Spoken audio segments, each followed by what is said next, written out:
Kecanduan adalah gangguan neurologis yang mempengaruhi sistem reward dalam otak.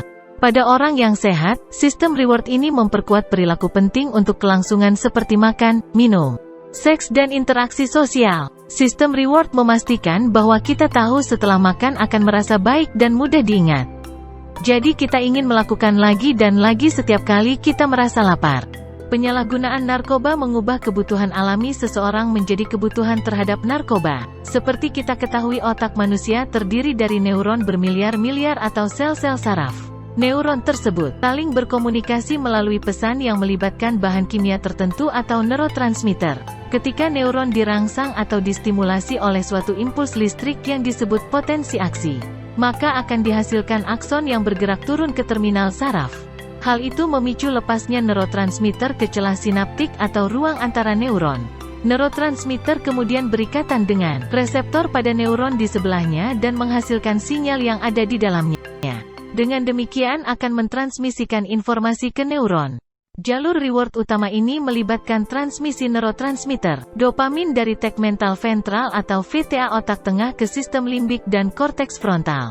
Jalur reward ini terlibat dalam aktivitas yang menyenangkan yang menghasilkan potensi aksi pada neuron penghasil dopamin dari VTA. Hal ini menyebabkan pelepasan dopamin dari neuron ke ruang sinaptik. Dopamin kemudian mengikat dan menstimulasi reseptor dopamin pada neuron penerima. Stimulasi oleh dopamin ini diyakini menghasilkan perasaan yang menyenangkan atau efek reward. Molekul dopamin kemudian dihapus dari ruang sinaptik dan diangkut kembali ke neuron pemancar oleh protein khusus yang disebut transport dopamin. Sebagian besar penyalahgunaan obat dapat meningkatkan level dopamin di jalur reward. Beberapa obat-obatan seperti alkohol, heroin dan nikotin secara tidak langsung merangsang neuron penghasil dopamin dalam VTA sehingga menghasilkan lebih banyak potensi aksi. Kokain bekerja di terminal saraf. Hal ini mengikat transporter dopamin dan menghambat pengambilan kembali dari dopamin. Metamfetamin psikostimulan bekerja dengan cara yang sama seperti memblokir kokain penghapusan dopamin. Selain itu dapat masuk ke dalam neuron dan ke dalam vesikel yang mengandung dopamin, sehingga dapat memicu pelepasan dopamin bahkan tanpa adanya potensial aksi. Obat yang berbeda bertindak dengan cara yang berbeda tetapi hasilnya sama, yakni penumpukan dopamin di sinapsis dalam jumlah yang jauh lebih besar dari biasanya.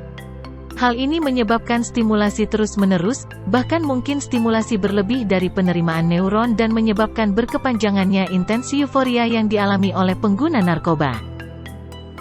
Pemaparan berulang terhadap lonjakan dopamin yang disebabkan oleh obat-obatan akhirnya menghilangkan kepekaan sistem imbalan kesetimbangan. Sistem ini tidak lagi responsif terhadap aktivitas normal dari stimulasi.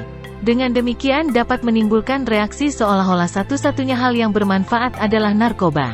Hal tersebut merupakan cara narkoba mengubah prioritas hidup seseorang. Setelah beberapa waktu bahkan narkoba tersebut kehilangan kemampuannya untuk memberikan reward, sensasi menyenangkan, dan dosis yang lebih tinggi diperlukan untuk mencapai efek reward tadi. Hal ini akhirnya mengarah ke overdosis obat.